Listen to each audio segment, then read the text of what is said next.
Now today's topic is pharmacology of general anesthetic agents.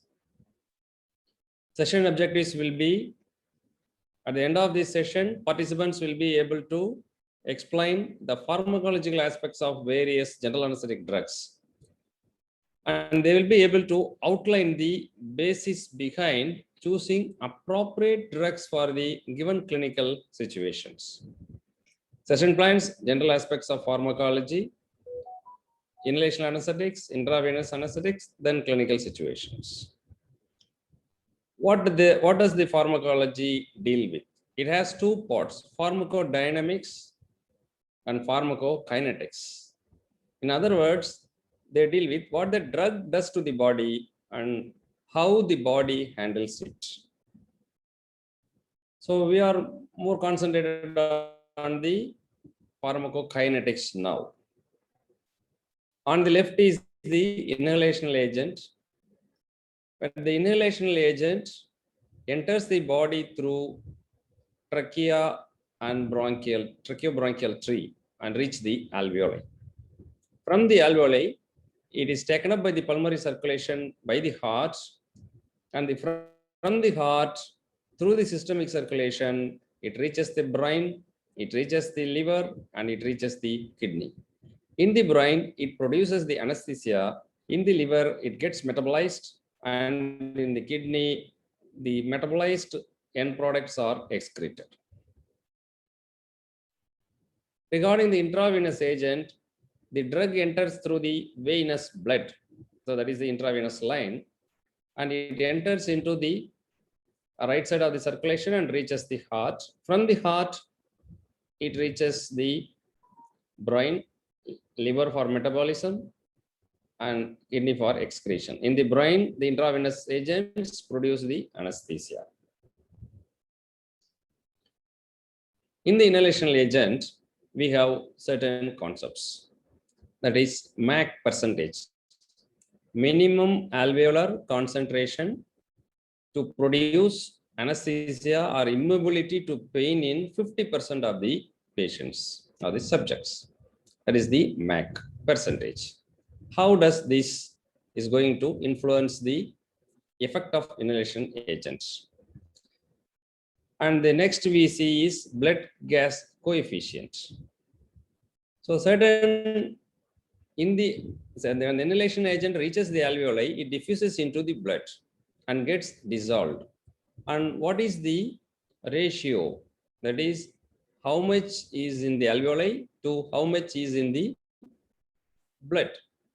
So this is called blood to gas coefficient. Then during systemic circulation, it has to produce a gradient across the brain. Brain is nothing but fat or the oil. So the next factor is oil gas coefficient. So how much is dissolved in the brain, how much of the inhalation agent gets dissolved to the ratio of dissolved in the blood. This is called oil gas coefficient. These factors determine the pharmacokinetics and the effects of inhalation agents. The oil gas coefficient gives the estimate of potency.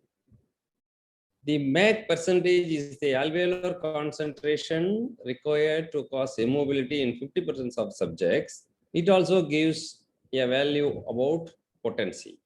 While this blood gas coefficient gives an estimate of rapidity of induction and or recovery.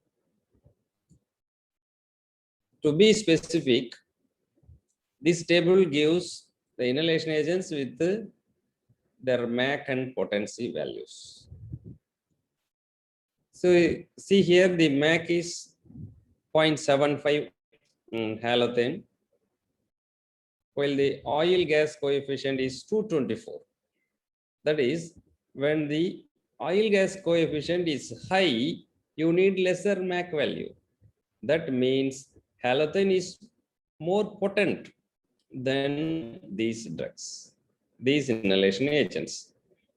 And when you come to nitrous oxide, the oil gas coefficient is 1.4 and the MAC percentage is 104. So literally you cannot go beyond 100%. So nitrous oxide cannot be used as an induction agent. It can be used only as an additional agent. When you come to xenon, the oil gas coefficient is 1.9 and the MAC is 72. So somewhat better than nitrous oxide. So you can use xenon safely than nitrous oxide for a better effect. And coming to the trilene, it has the value of 960 oil gas coefficient. And see, the MAC required is 0.6. When you compare the halothane, trilene is most potent among the all available inhalation agents, and it requires the least MAC value for anesthetic effect. So coming to rapidity of induction and recovery. So we have already mentioned that blood gas coefficient is the determining factor. When the blood gas coefficient is low, the induction is rapid and recovery is also rapid. So when you compare the desflurane, it has the lowest blood gas coefficient. So it has the maximum rapid recovery. Desflurane cannot be used for induction, while sevoflurane can be used for induction. So next to desflurane, sevoflurane is good because it has a 0.7 blood gas coefficient. It is slightly lesser than desflurane. Almost it is similar to desflurane in induction and recovery. Sevoflurane can be used for induction, where desflurane cannot be used for induction. Among halothane and isoflurane, so halothane has a blood gas coefficient of 2.4, that is more than isoflurane. So it will take more time for induction and recovery. Similar to sevoflurane desflurane combination, in this halothane isoflurane combination, halothane can be used for induction, but not the isoflurane. Isoflurane is irritant to the airway, so it cannot be used as an induction agent. But still, the recovery is faster with isoflurane than halothane in general conditions. Regarding nitrous oxide, see the blood gas coefficient is 0.47, almost like desflurane. So its recovery is very rapid, comparable to desflurane, even to sevoflurane, that is 2 to 3 minutes. But the problem is nitrous oxide has a MAC value of more than 100, so it cannot be used as induction agent. Coming to xenon, xenon has the lowest blood gas coefficient among all the available inhalation agents. So xenon has the most rapid recovery among all these inhalation agents. Xenon is upcoming and it will be soon replacing nitrous oxide as an additional analgesic agent. So this is about nitrous oxide. Nitrous oxide, as you know, it cannot be used for as a sole induction agent because its MAC value is unachievable. And it is a weak anesthetic, but it's a good analgesic. So you combined with other inhalation agents and opioids, it gives good analgesia and a balanced anesthesia. So sevoflurane and halothane. Halothane is gradually it is out of use, but you consider halothane along with sevoflurane. Both these agents are good anesthetic, but very weak analgesics. So they can be used for induction as well as maintenance. If you take isoflurane and desflurane, they are irritant, so they cannot be used for induction agent, but they can be used for maintenance. Ideally, we use both nitrous oxide and another inhalation agent. So what is the use? When you combine an inhalation agent with nitrous oxide, it produces second gas effect. That is, in the alveolar level, the nitrous oxide diffuses fast with more rapidly than the inhalation agents. So thereby, suddenly increasing the alveolar concentration of the second gas, that is sevoflurane or isoflurane or whatever be the inhalation agent. So lower MAC is enough if you use nitrous oxide. So always nitrous oxide is combined to the inhalation agents rather than using inhalation agents alone. And something to mention about enflurane, it produced seizures, so it is out of market now. Methoxyflurane caused non-oliguric renal failure. Isoflurane and desflurane, they were irritant, cannot be used for induction agents. Coming to nitrous oxide is the most important. It is stored as the compressed liquid. It can be delivered through pipelines, B-type cylinders or A-type cylinders. The pin index is 3 and 5. So nitrous oxide is to oxygen should be minimum of 33%. It is assured by using hypoxic guard in the anesthesia machine. This takes care of this combination. So this doesn't allow the oxygen to go below 33%. But the problem with the nitrous oxide is it produces greenhouse effects and OT pollution. Prolonged administration may cause neural complications, teratogenicity. So nitrous oxide is not advisable during the first trimester of pregnancy and to some extent in the second trimester also. This produces diffusion hypoxia, that is called Fink effect during recovery. The opposite of second gas effect. Second gas effect is for enhancing the MAC value or the concentration of an additional second gas, that is inhalation agent. But this is during recovery, the nitrous oxide diffuses back to the alveoli and dilutes the oxygen and causes hypoxia. So this is called diffusion hypoxia. The nitrous oxide diffuses back to the alveoli, causing the hypoxia. How to treat this? So give 100% oxygen during recovery so that this diffusion hypoxia will be obliterated or blunted. Next interesting agent is isoflurane. It is a volatile liquid. Nowadays it is being used in flow tech specific vaporizer. There is flow compensated and temperature compensated vaporizers. It produces hypotension by vasodilatation. So it is advantageous. If we need hypotension, we can use isoflurane. If there is already hypotension, you avoid isoflurane. It can't be used for induction as it is irritant to the airway. During hepatic insufficiency, it is preferred as it preserves the hepatic artery is to portal vein blood circulation autoregulation. So it is preferred in hepatic insufficiency. What is coronary still? In atherosclerotic coronary arterial diseased patients, the normal vasodilated branch may take more blood and cause ischemia of the obstructed branch. This is called coronary still. So it may cause, theoretically, it may cause an ischemia. Next is sevoflurane.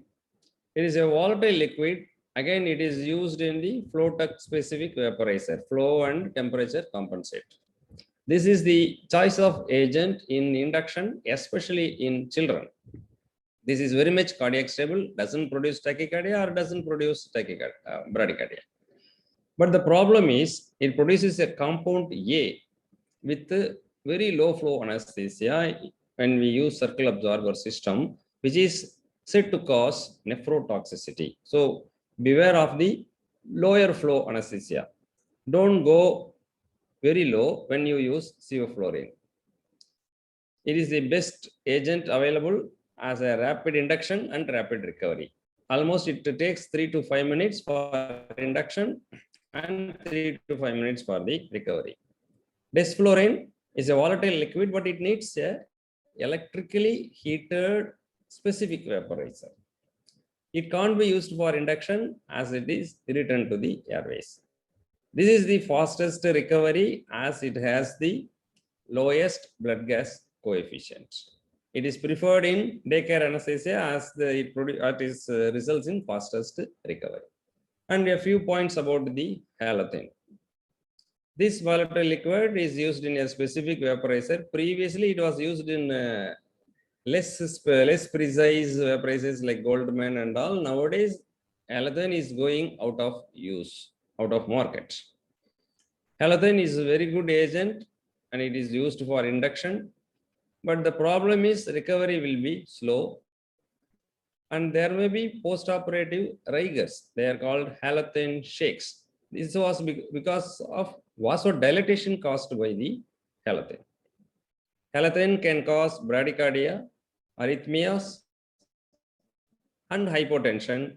And in some patients, they cause halothane hepatitis. This is a serious issue. So that's how the halothane goes out of market because of these reasons. Otherwise, it's a wonderful agent for induction as well as maintaining hypotensive field. So in hypotension, we should not use halothane. Then coming to opioids. The opioids commonly we give through the intravenous route and sometimes we give through the intramuscular route also.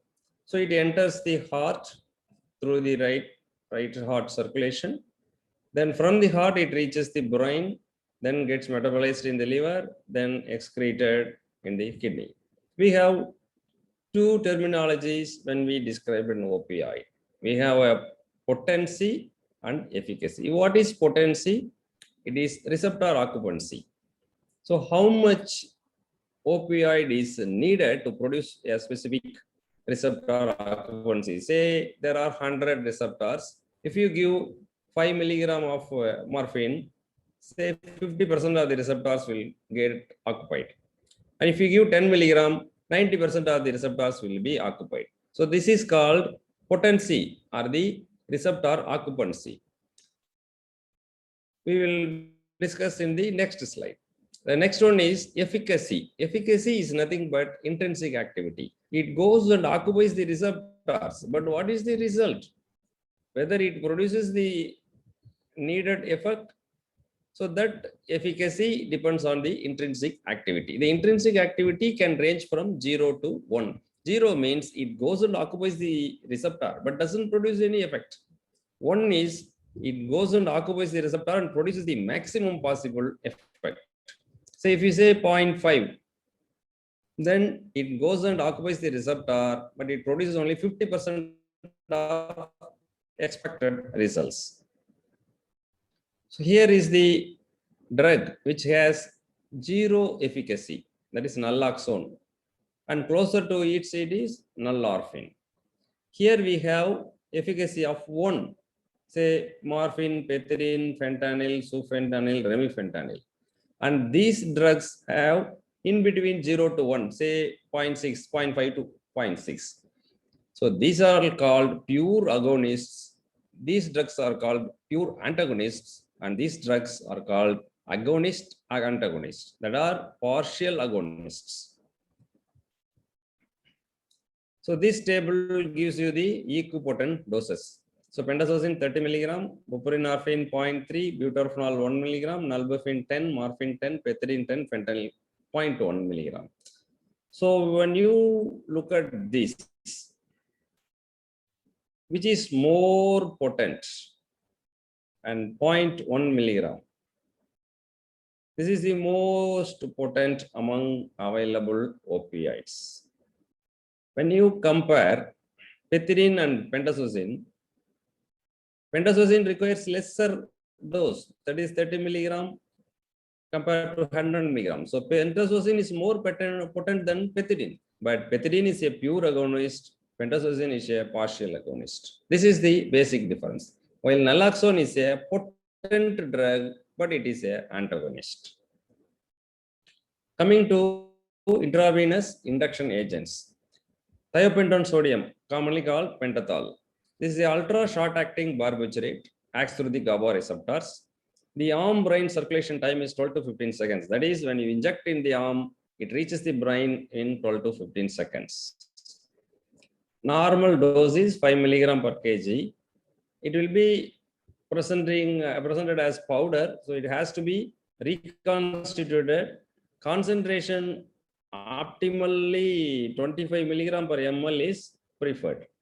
termination of effect is by redistribution. It is not by hepatic metabolism or renal excretion, but within 5 minutes, the drug which reached the brain gets redistributed to the other tissues, thereby the anesthesia effect is terminated. So the residual sedation may remain for 6 hours. Thiopentone causes vasodilatation and mild hypotension. See, it has some cerebral protective effect in status epilepticus or even after cardiorespiratory arrest resuscitation, that is post CPR period. And one complication is if you give inadvertently into the artery, it may cause vasospasm and lead to gangrene of the limb. There have been cases reported like this. That is why this is being notified. How to manage? Don't remove the needle. You use arterial dilators like papaverine and also use heparin or saline to prevent gangrene. And another side effect is thiopentone can precipitate acute intermittent porphyria in susceptible patients. It can also result in bronchospasm in susceptible patients whom show some allergic phenomena to thiopentone sodium. Then coming to propofol. The propofol is represented as an emulsion having fat egg protein. Normal dose is 2 mg per kg. It can be used as a continuous infusion also. Propofol produces clear recovery even after infusions, stopping the infusions. So it is used in daycare anesthesia, which needs a rapid and clear recovery for discharge. And it can be used as a sedation agent for regional anesthesia. The patient may be in spinal or epidural or nerve block. You can use propofol for sedation, not necessarily for anesthesia. Then you can also use propofol in total intravenous anesthesia. Main complaint will be pain on injection that can be managed by giving the drug cold or using xylacod. It's an IV preparation of lignocaine before injecting propofol or along with the drug. Next possible side effects is hypotension. It's a very significant than thiopentone sodium. So it should not be used in the presence of shock or blood loss. Propofol can kill the patient if you have wrongly choose the patient or in the wrong clinical situations. But when we need hypotension like ENT surgeries, we can use propofol infusion to reduce the blood pressure. Next, coming to ketamine. Ketamine is a phencyclidine derivative which acts mainly through the NMDA receptors. It produces a dissociative anesthesia, that is, limbic system and the cortex system are dissociated. The cortex perceives the pain, but limbic system does not react to it. Normal dose is 2 mg per kg. Analgesic dose is 0.5 to 1 mg per kg. It increases the sympathetic activity. So there will be an increase in heart rate and blood pressure. It increases the intraocular pressure. So it has to be avoided in hypertensive patients and raised intraocular pressure situations. It increases the intracranial pressure, so it should be avoided in head injury patients. It increases the muscle tone and causes rigidity.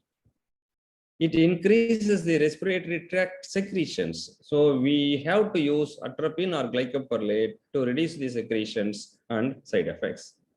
This preserves the laryngeal reflexes. So when you use intravenous anesthesia, it preserves the laryngeal reflexes and to some extent it is safer. It produces bronchodilation, so it is a preferred agent of induction in asthmatics. Because it increases the sympathetic activity, it is preferred in patients with blood loss or shock. When you give propofol or thiopentone in a patient with shock, you are going to do more damage. So ketamine is preferred in those clinical situations. Then next one is the etomidate. Etomidate is known for its cardiac stable status. So it is preferred in cardiac patients with hypovolemia or shock, as it doesn't increase the BP or decrease the BP. So it is cardiac stable.